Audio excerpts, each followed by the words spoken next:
Vamos falar agora a respeito da decisão do Supremo do vínculo empregatício entre motoristas e aplicativos, né? Isso estava já sendo discutido e foi para o STF e já saiu uma decisão do STF a respeito desse tema.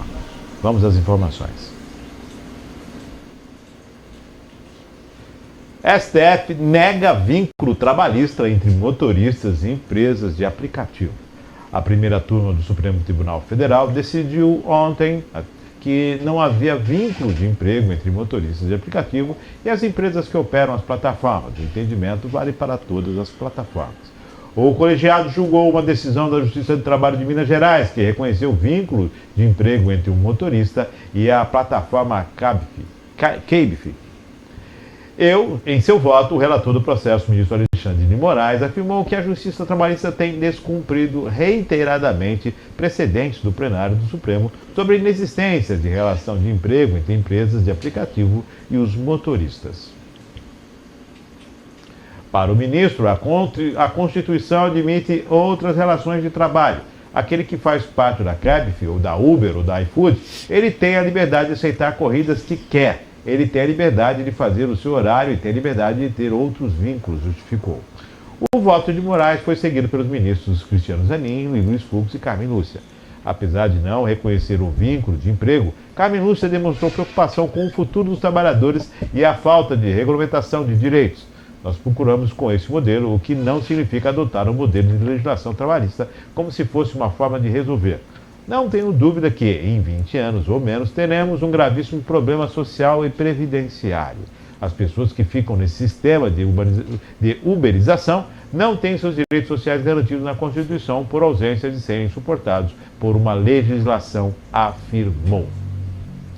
Durante o julgamento, o advogado Márcio Eurico Vitral Amaro, representante da empresa, alegou que o modelo de trabalho da empresa não pode ser considerado como uma relação de emprego nos moldes da consideração das leis de trabalho, a CLT. Amaro ponderou que as mudanças tecnológicas também refletiriam no mercado de trabalho.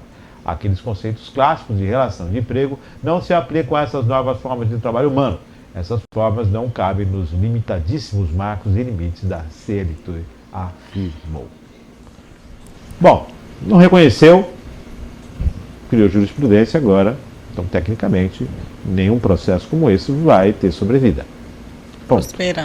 A ministra Carmen Lúcia, ela citou a situação da preocupação com as condições dessas pessoas no sistema previdenciário para essas pessoas daqui a alguns anos. Me chama a atenção da fala, principalmente dela, porque se eu resolvo ser um profissional liberal, se eu resolvo instituir uma MEI, se eu resolvo trabalhar para um aplicativo, imagina-se que eu penso que é de minha responsabilidade os meus proventos para que, quando chegar a idade, eu possa me aposentar. Se eu precisar de um guarda-chuva legal para que eu consiga ter esses direitos, peraí, é de minha responsabilidade. Eu estou indo para o mercado, para o livre comércio. Essa é uma situação que me parece que o brasileiro tem que ter responsabilidade sobre as suas decisões, sobre as suas escolhas. E não, lá na frente eu vou encostar no governo. Ah, eu não paguei nada, mas me dá alguma coisa aí, porque eu não paguei. É de nossa responsabilidade, quando profissional liberal, observar as condições para a sua aposentadoria. É óbvio, é fácil? Não. É simples? Não. Você enfrenta um leão por dia? Não. É um de manhã, um à tarde, uma hora do almoço, uma à noite. E para dormir você fala para os leões, dá um tempinho que eu preciso descansar para enfrentar vocês amanhã. É assim a vida do profissional liberal do país. Só que isso não é a discussão, né? A discussão é o vínculo trabalhista. Afinal de contas, quando uma MEI, a pessoa institui uma MEI e ela trabalha tem um único contrato, é considerado vínculo trabalhista. Quer dizer, aqui não é e aqui é. O que está acontecendo? Eu não sou causídico, então deixa os causídicos falarem sobre essa observação. Tem uma obra escrita por Rousseau chamada O Contrato Social. É uma obra muito antiga, mas quem estudou Teoria Geral do Estado, Ciência Política, certamente, se estudou direito, leu essa obra. O Rousseau fala justamente isso, nesse contrato social. O que é esse contrato social? Seria um contrato que o Estado faz com o cidadão. E o Estado gere ali a sua vida através desse contrato. Pois muito bem. Essa é uma obra muito antiga, uma obra brilhante, que explica muito a ciência política, mas nós vivemos outros tempos. As pessoas precisam parar, né? Já disse isso no programa passado, vou repetir novamente, de achar que o Estado babá tem que gerir a sua vida. As pessoas precisam saber caminhar sozinha. O Dr. José fala uma coisa muito importante a respeito disso, né? As pessoas não sabem lidar com a liberdade, e não sabem.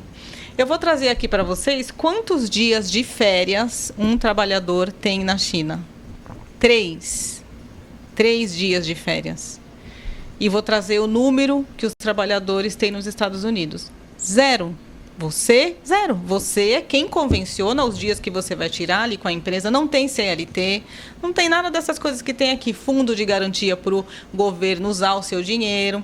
Previdência, a não ser que você pague. Mas lá as pessoas se organizam e têm essa educação financeira, de gestão de vida. As pessoas começam a se organizar enquanto jovens. Vou guardar esse dinheiro aqui, né? O que eu trabalhar, eu vou pagar minha previdência privada, vou fazer uma poupança.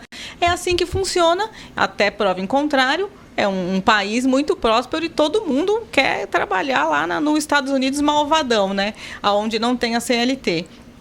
Então, uma decisão acertada, porque as pessoas hoje em dia querem sim utilizar o Uber e os aplicativos. Eu sou uma que utilizo. E ainda ontem o motorista dizia, pois é, daqui a pouco, se votarem a favor de que o Uber seja, né, contratado via CLT, nós vamos ter que pagar lá 20% para o governo. Eles não querem, o motorista do Uber não quer. É mentira que o motorista do Uber usa fralda, como disse o Luiz Inácio. É mentira que o motorista do Uber não toma água. Ele tem a liberdade ali de fazer o horário dele, trabalhar o horário que ele quiser. E ouso dizer que a grande maioria não quer nada, dar nem um centavo de imposto para o governo. Se eles vão trabalhar lá ou não, não é possível que em 2023 as pessoas ainda não saibam gerir a própria vida.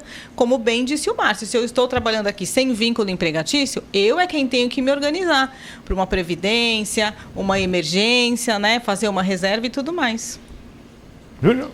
O Brasil, mais uma vez, manifestando aí o seu mais puro estado de Estado babá, que tenta tudo prover, né? Essa declaração da Carmen Lúcia, ela é realmente uma situação, digamos, assustadora, porque fala-se tanto aí que o Estado deve proteger as pessoas, proteger. Proteger do que, cara pálida? Esse é o grande ponto. Porque será possível que em pleno 2023...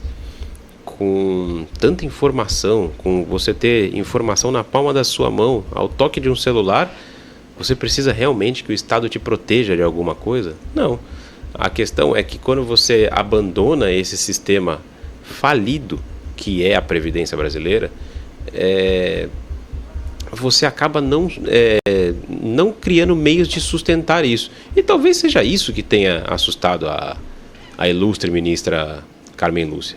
No mais, a decisão eu achei pra lá de correta, e espero, e até estava lendo algumas coisas sobre esse tema ontem,